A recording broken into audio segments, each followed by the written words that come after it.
Okay, can you hear me? Well, I know you can hear me, but I'm just making sure you have any feedback. Okay. So thank you so much for letting me observe you yesterday. I really appreciated you sharing your space with me. Oh, I'm excited for the feedback. Okay, so I'm practicing giving feedback. And so I read your pre-observation questions.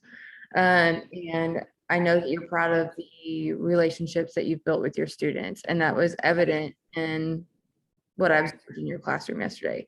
I didn't know that it was the first time you were reading that play. And so for your kids to have dove in like that and to be participating, everybody was engaged. I was shocked because I didn't see anybody on their phones, like nothing. Everybody was in it and they knew when to read. You didn't have to be like, hey, who's this person? Like it was seamless. And so I think your kids knew your expectations and they were like really excited to meet those for you. Yeah, So have great kids. you do, but also you are great. So Thank you. we're looking at rigor as well. So that's something you told me you wanted me to be on the lookout for. So what do you think was rigorous about what you did yesterday?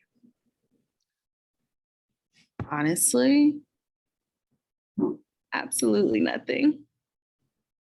Why do you think that? Because all I had my kids do, some kids have chosen their parts last class and they just read over a description of the characters. And some kids just took that moment to do it at the beginning of class when they chose their part. And all I had them do was, choose their part, highlight for their part. We had a really quick discussion about reading a script and like focusing on stage directions and things like that. But yesterday was just getting them comfortable with reading the actual script, and then us going into not only reading the script, but like looking back and pulling real world connections and pulling topics that are coming out, or topics and things that are coming out of the script next class.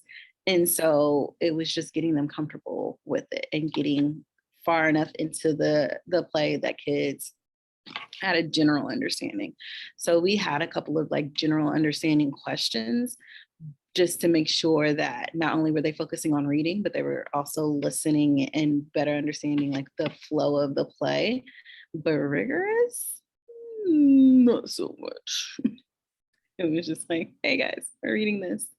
Understand what's going on right now. We're going to talk about it later. Yay. But for the first time to read a play, I think that's completely fine. I know when we read Fences in English 2, I think the first day we just had them focus on like character development. And so I'm happy to share like a character chart. I know you shared your teaks with me as well. So if you want to later, we can brainstorm a way of like just like an accountability measure, I think. But I mean, I think you did a great job getting them comfortable with reading the play. So then you can like work them up to like the rigorous components that you want them to be able to complete as they read the play. And so I guess with that, it's, we discussed some suggestions like the annotations while they read the play. Do they have their own copy or is it a class set? So they have their own copies. Okay. So they can mark up the text. Yeah, they can definitely mark up the text. Okay. And after reading some of the feedback you gave, I was going to go ahead in this next class period, close read. And so we were going to pull out different parts and have discussions and then have them mark in on their text, like what we're discussing. But I like that you gave me the menu that I can go back and I can just put the menu up in front of the kids and they can go and start doing those things for themselves as we're going through the play. I like that too. That was the first time I'd used that this year. We put that together in English too, but it gives the kids flexibility to choose what they think will work best for them. And it's not so rigid of like expectations, I also think it's really manageable for them to like use the part of their brain where they're reading, but also the part of the brain where they're, thinking a little bit more deeply about the text, which is that rigor that you want.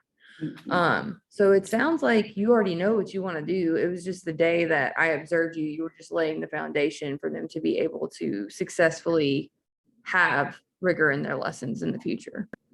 Yes, but then I still worry, like in my lessons overall, are they rigorous enough? Because I go into the English 4 classrooms and they're on a totally different level of rigor than what I am. And I know that I'm the bridge between English 4 and them coming out of star tested English 2, that I always worry, okay, am I giving them enough? Like, is it too far over their heads? Is it not? And before I taught English 3, I taught 8th grade. So I don't know, it just feels a little different. I'm always wondering, could I be giving them more opportunities for rigorous work? So Something I did last year and I haven't been able to do this year. I really enjoy like scaffolded activities for kids, and I think that would ease your anxiety a little bit. So like I have this menu, I think I shared it with you yesterday. I don't know if you've had a chance to look at it, but it's like a pepper and it goes from like mild to hot. just extra spicy. Yeah, and it like you can give like your lower kids or the milder kids like for the days the kids just need something mild, like maybe they have something going on in their lives and they can't like be as engaged as they usually would, like sentence stems, and then like scaffold it up from there, and that way the kids can kind of pick where they think they are, and then you can look at their work and be like, oh, you could definitely go up a level, you know, and you could kind of modify it that way. And then it's not a ton of extra work on you because it's just small modifications that you're making to the assignments. Or you could just like completely rearrange things. But I understand what you're saying because I taught 8th grade as well for 5 years. And then I went to English 3, and then now I'm in English 2 and research and technical writing. So I understand like the challenge of trying to be that bridge between a really, you know, teach to the test kind of class and then a really rigorous, like prepare you for college and career kind of class. So, but what I saw is that you created relationships with your kids to where they'll feel comfortable to take the leap if you ask them to. Yeah. And so I think it's you like figuring out how you want to incorporate rigor in your classroom. And like, I'm happy to help you with that. If the annotation menu works, like maybe you could make it a little bit more advanced, you know, for specific things that you want them to look for in the play, or something like that. But I think you've put your kids in a great spot to be successful as you incorporate more or challenge them a little bit more throughout the rest of the year. Thank you. I think I'm definitely looking at this, the AP Lang menu, and I'm about to make a copy and do something, like tweak it a little bit. Yeah, use whatever you want. I'll share whatever I have with you because I love making stuff like that. But you're welcome to use any of my stuff from last year. Appreciate it. Okay, is there anything else that you want to talk about or that you think we should discuss or anything like that? No, but you're always welcome in my class, and I hope you stop back in a couple of more times during this play. Give me I would some love more to. feedback. Yeah, I would love to. I just enjoy seeing your kids interact. Like they were really great. They're adorable. I love them. My 1B, that's one of my good classes. If you want to stop in with my 4A class, love some classroom management skills on that, because in the 9 years I've been teaching, 10 years I've been teaching, I'm like, what is going on in here? I don't what. So yeah. My 5A is also a challenge. So I understand. We every day is a new day in there. You're like, what is going on? Yeah.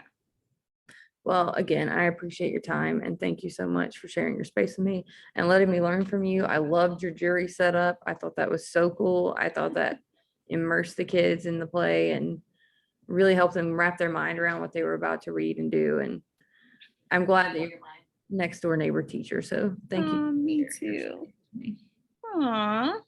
All right. Okay. Thank you. Talk to you soon. Okay. Bye.